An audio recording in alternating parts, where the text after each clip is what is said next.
Hello friends, मैं संतोष राणा। ये मेरा दूसरा वीडियो है। पहला वीडियो में मैंने जेपीएससी के सिलेबस पर डिस्कशन किया था। मुझे उम्मीद है कि आप लोगों को पसंद आया होगा। आज मैं दूसरा वीडियो बनाने के लिए जा रहा हूँ और इसमें मैं 4-5 बिंदु पर डिस्कशन करूँगा। पहला, तैयारी शुरू करने का सही समय क्या होता है। दूसरा, जेपीएससी में प्रैक्टिस सेट की क्या भूमिका होती है। तीसरा, प्रीवियस ईयर्स के क्वेश्चन और उसका महत्व क्या होता है प्रतियोगी परीक्षाओं में। और चौथा जो बिंदु है वो है फॉर्म भरने की योग्यता क्या होनी चाहिए। तो ये 4-5 बिंदु हैं जिस पर मैं डिस्कशन करूँगा। और यह जो वीडियो है फ्रेशर के लिए बहुत ही महत्वपूर्ण है, क्योंकि उनके मन के अंदर बहुत सारी जिज्ञासाएं होती है। तो उन जिज्ञासाओं को दूर करना एक बहुत ही महत्वपूर्ण कार्य है, और इसलिए मैं इस वीडियो को बना रहा हूँ। और इसके बाद जो मैं वीडियो बनाऊँगा वो टॉपिक वाइज, जेपीएससी का जो सिलेबस है प्रीलिम्स का, उसमें मैं टॉपिक वाइज आऊँगा और उसको माइक्रो ऑब्जर्वेशन के माध्यम से मैं उसको बतलाने का प्रयास करूँगा। और उसमें ये भी बतलाऊँगा कि किसी एक टॉपिक में कौन से पॉइंट्स ऐसे हैं जो एग्ज़ाम में आने का बहुत ज़्यादा वो अपना महत्व रखते हैं। तो ये इस प्रकार से ये चीज़ें आप लोगों के लिए बहुत ही महत्वपूर्ण होगा और आपके लिए बहुत ही एक तरह से आपके तैयारी में सहायक सिद्ध होगा। ठीक है, तो आज मैं पहला जो बिंदु है कि तैयारी शुरू करने का सही समय क्या होना चाहिए। ये जो प्रश्न है यह विद्वानों के बीच में भी और छात्रों के बीच में भी हमेशा से कौतूहल का विषय रहा है कि भाई हम तैयारी कब शुरू करें। जनरली लोग क्या करते हैं, ग्रेजुएशन कर लेते हैं, पोस्ट ग्रेजुएशन कर लेते हैं, उसके बाद तैयारी करना शुरू करते हैं। आप लोग देखे होंगे कि मैट्रिक करने के बाद जो बच्चे होते हैं वो कोई आर्ट्स फैकल्टी में चला जाता है, कोई साइंस फैकल्टी में चला जाता है, कोई कॉमर्स फैकल्टी में चला जाता है। अगर हम साइंस की बात करेंगे तो साइंस में ज़्यादातर बच्चे मेडिकल लाइन में जाने के लिए और इंजीनियरिंग लाइन में जाने के लिए साइंस को रखते हैं, और वो लोग नीट वगैरह या फिर आईआईटी का जो एंट्रेंस होता है उन सभी में जो है सो अपनी योग्यता को आजमाते हैं, अपनी किस्मत को आजमाते हैं। और तो उनका उम्र उस समय कितना होता है, 17-18 साल होता है। तो उस समय जो बच्चे निकाल लेते हैं आईआईटी या नीट वगैरह जो निकाल लेते हैं, तो उनका करियर जो है वो सेट हो जाता है 18 साल की उम्र में ही। ध्यान देने की बात है कि साइंस फैकल्टी के जो बच्चे होते हैं उनका करियर 18 साल में सेट हो जाता है, जो बच्चे उसको क्वालिफाई कर जाते हैं। बाकी आर्ट्स के जो बच्चे हैं वो क्या करते हैं कि इंटर में आर्ट्स रखते हैं, उसके बाद फिर ग्रेजुएशन करते हैं, सेमेस्टर 1, 2, 3, 4, 5, 6 पूरा कंप्लीट करते हैं। फिर सोचते हैं कि चलो मैं पीजी कर लेता हूँ, फिर वो 2 साल लगाते हैं पोस्ट ग्रेजुएशन में।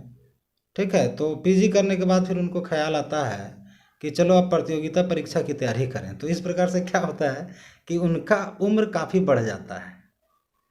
पीजी करते करते उनका उम्र जो है सो 23 साल 24 साल हो जाता है। उसके बाद फिर वो तैयारी शुरू करते हैं। तो तैयारी जब शुरू करते हैं तो उनको 2-3 साल तैयारी में लग जाता है, तो उनका उम्र हो जाता है 27-28 साल। फिर वैकेंसी आती है, एक वैकेंसी को पूरा होने में 5 साल लगते हैं। जो अभी हमारे देश का कंडीशन है, हमारा राज्य का जो कंडीशन है उसके हिसाब से मैं बता रहा हूँ कि 4 साल लग जाते हैं वो एक एग्ज़ाम को कंप्लीट करने में। तो इस प्रकार से उनका उम्र जो है सो 32 साल 33 साल 34 साल हो जाता है, और उसमें भी वो क्वालिफाई करेंगे कि नहीं करेंगे ये सर्टेन नहीं होता है। तो इससे जो है जीवन टफ लगने लगता है। जो सामान्य छात्र होते हैं जिनका किसी प्रकार का टेक्निकल डिग्री नहीं है और वो सामान्य प्रतियोगिता परीक्षाओं की तैयारी करते हैं, तो उनको जो है सो अपने जीवन में काफ़ी समस्याओं का सामना करना पड़ता है। समय तो गुजरता है, समय तो गुजरता है उनका, एक तो गुजर ही जाता है, और दूसरा उनको नौकरी भी हाथ में नहीं आता है। और आजकल आज जो है सो आज देखे होंगे आजकल ये सरकारी नौकरी का बहुत महत्व है कि भाई चलो हमको सरकारी नौकरी हो जाए, तो उसके पीछे लोग पड़े हुए रहते हैं। ठीक है, तो इसलिए मेरा जो अनुभव है कि तैयारी करने का जो उचित समय है वो है आप इंटर पास किए, और इंटर पास करने के बाद आप पार्ट 1 में सेमेस्टर 1 में जब जैसे ही आ जाते हैं, ठीक उसी समय से आपको प्रतियोगिता परीक्षा की तैयारी शुरू कर देनी चाहिए। इससे क्या होता है कि आपका 3 साल में ग्रेजुएशन भी हो जाता है और 3 साल में आपको पर्याप्त समय भी मिल जाता है प्रतियोगिता परीक्षा की तैयारी करने का। तो आप 2 साल 3 साल में प्रतियोगिता परीक्षा की तैयारी भी पूर्ण कर लेते हैं, आपका ग्रेजुएशन भी हो जाता है। और जैसे ही आप ग्रेजुएट होते हैं तो उसके बाद भारत में जितने सारे वैकेंसी हैं, मेडिकल लाइन छोड़ करके, इंजीनियरिंग लाइन छोड़ करके, और एक जो है लेक्चरशिप जो होता है उसको छोड़ करके आप भारत में लगभग सभी प्रकार के प्रतियोगिता परीक्षाओं को देने के सक्षम हो जाते हैं। इवन आईएएस का एग्ज़ाम भी आप दे सकते हैं। तो जितने सारे पीसीएस का एग्ज़ाम है और यूपीएससी कंडक्ट करती है जो एग्ज़ाम, वो आप ग्रेजुएशन के बाद दे सकते हैं। तो आप ये ग्रेजुएशन करते करते 2 से 3 घंटा समय दे करके आप प्रतियोगिता परीक्षा की तैयारी आराम से कर सकते हैं। और इस समय आपको पर्याप्त समय भी मिल जाता है, क्योंकि जो ग्रेजुएशन जिस विषय से आप कर रहे हैं, बीए जिस विषय से कर रहे हैं, या एमएससी जिस विषय से कर रहे हैं, कॉमर्स जिस विषय से कर रहे हैं, तो आपको पर्याप्त समय में भी मिल जाता है। खास करके जो आर्ट्स ब्लॉक के जो लोग होते हैं उनके पास तो अच्छा खासा समय होता है, तो आसानी से वो 3 साल के दौरान आराम से जो है 2 से 3 घंटा समय दे करके वो प्रतियोगिता परीक्षा की तैयारी उस समय से कर सकते हैं। उनके लिए ये बहुत ही महत्वपूर्ण होगा, उनके लिए समय भी बचत होगा, तैयारी भी पूरा हो जाएगी। और जैसे ही ग्रेजुएशन होगा उसके बाद वो किसी भी प्रकार का जो वैकेंसी आता है जो ग्रेजुएशन लेवल का होता है उसको आराम से दे सकता है और क्वालिफाई कर सकता है। और अगर आप पीजी करने के बाद तैयारी शुरू करेंगे तो आप जानते हैं 4-5 साल पीछे चले जाइएगा। और जो तैयारी करने वाले बच्चे हैं, जो मेहनती लोग हैं, वो आपसे 4-5 साल पहले तैयारी पूर्ण कर चुके होंगे। तो इस संदर्भ में जो है कि आपको तैयारी जो शुरू करना है वो पार्ट 1 से ही, सेमेस्टर 1 से ही शुरू कर देना है, ताकि आपका समय भी बचे, समय का सदुपयोग भी हो। और जो ग्रेजुएशन के बाद आने वाले जो भी वैकेंसियाँ हैं उसको आप ठीक तरीके से, अच्छे तरीके से आप दे सकें। आप लोग सुनते होंगे कि एक नया लड़का था, आईएएस निकाल लिया, पहला अटेम्प्ट में ही आईएएस निकाल लिया, या स्टेट पीसीएस पहला अटेम्प्ट में ही, सेकंड अटेम्प्ट में ही निकाल लिया। तो ये ऐसा नहीं है कि वो ग्रेजुएशन किया और एग्ज़ाम दिया और वो निकल गया। उसका जो है प्लेटफॉर्म काफ़ी पहले से तैयार होता रहता है। जब वो ग्रेजुएशन में एडमिशन कराया उसी समय से ही वो तैयारी करना शुरू कर देता है और फुल फ्लेजर में करता है। और उसका रिजल्ट यह होता है कि वह जैसे ही ग्रेजुएशन कंप्लीट हुआ, वैकेंसी आई, फॉर्म भरा और जा कर के क्वालिफाई कर लिया। लेकिन आप चाहते हैं कि मेरा आराम से ग्रेजुएशन में मटर गश्ती भी करें और फॉर्म आए, भर दें और पास भी हो जाए, तो ऐसा नहीं होता है। ये सब सिनेमा में होता है, लेकिन जो आम जिंदगी हमारा जीवन है वहाँ ये सब चीज़ें नहीं चलती। तो ये आप समझ गए होंगे कि तैयारी शुरू करने का सही समय क्या है, राइट टाइम क्या है। दूसरा मैं जो बात करूँगा, अभी जेपीएससी पर बात मैं कर रहा हूँ।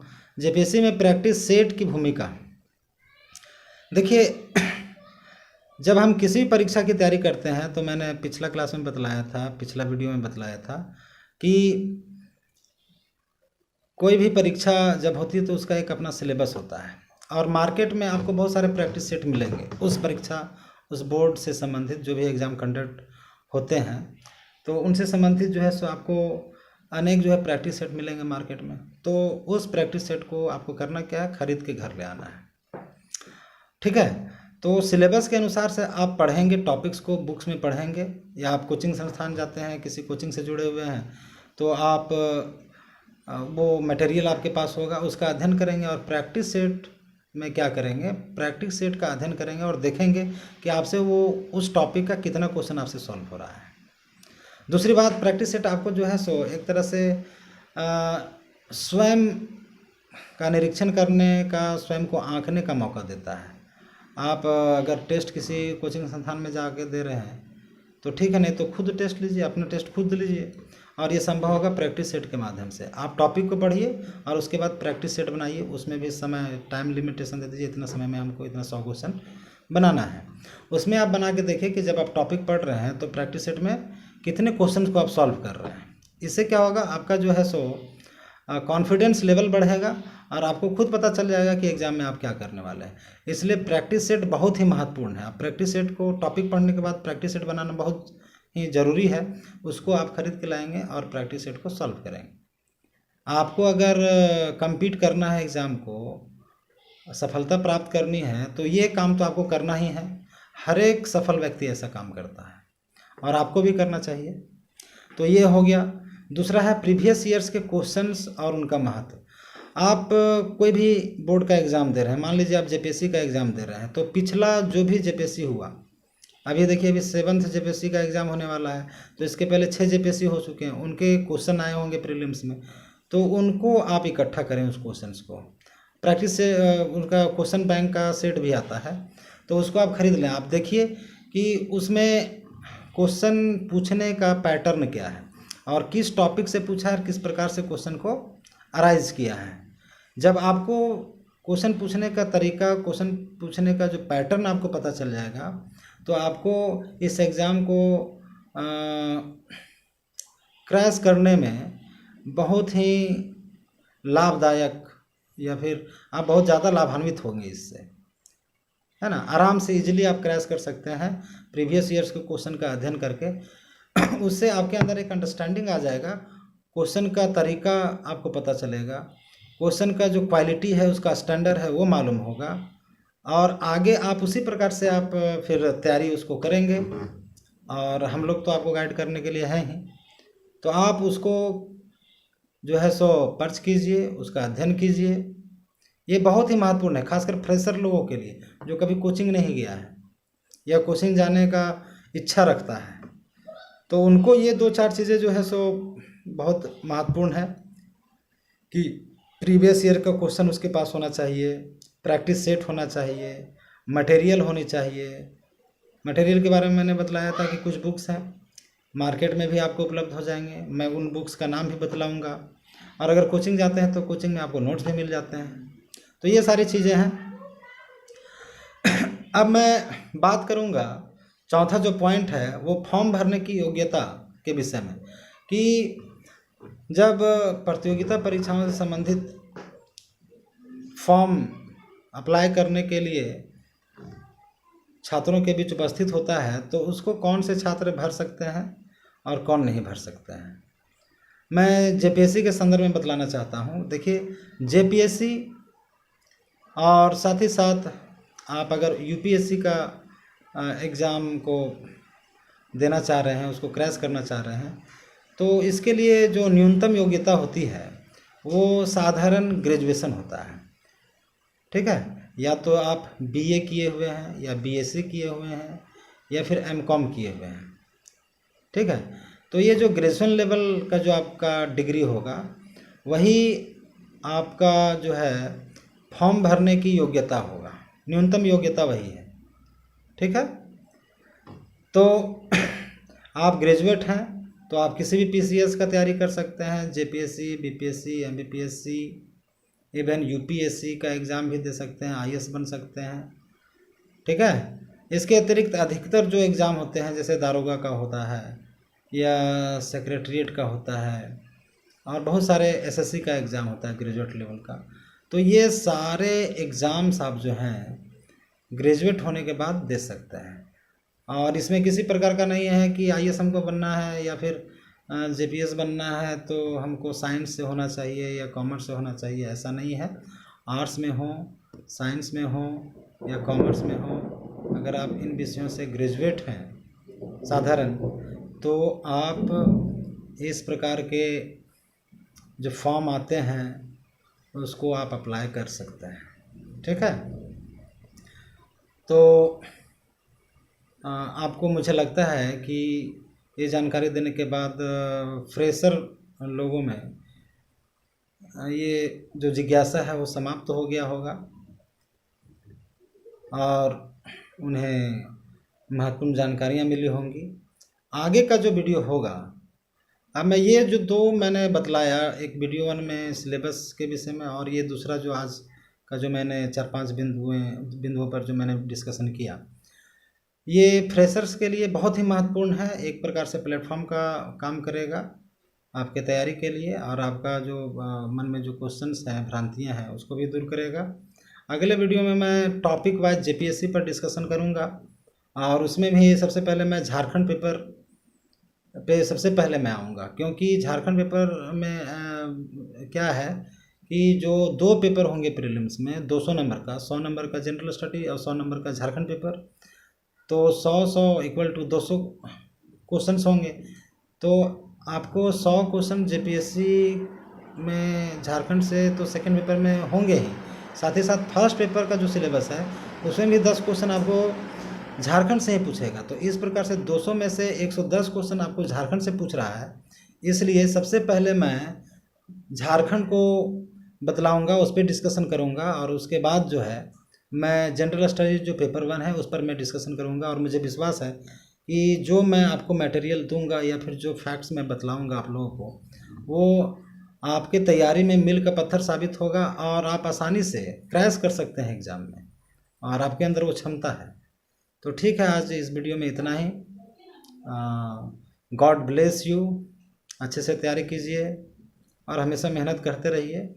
ठीक है, क्योंकि बिना मेहनत का कुछ भी नहीं मिलता है इस दुनिया में। तो मेहनत कीजिए और हमारे चैनल को लाइक सब्सक्राइब कीजिए। कमेंट बॉक्स में कमेंट लिखिए कि आपको कौन सा मैटर पर जानकारी चाहिए उसको प्रायोरिटी देने के साथ साथ मैं उस पर डिस्कशन भी करूँगा और आपके सवालों का जो है मैं आंसर भी करूँगा, रिप्लाई भी दूँगा। ठीक है, तो थैंक यू वेरी मच।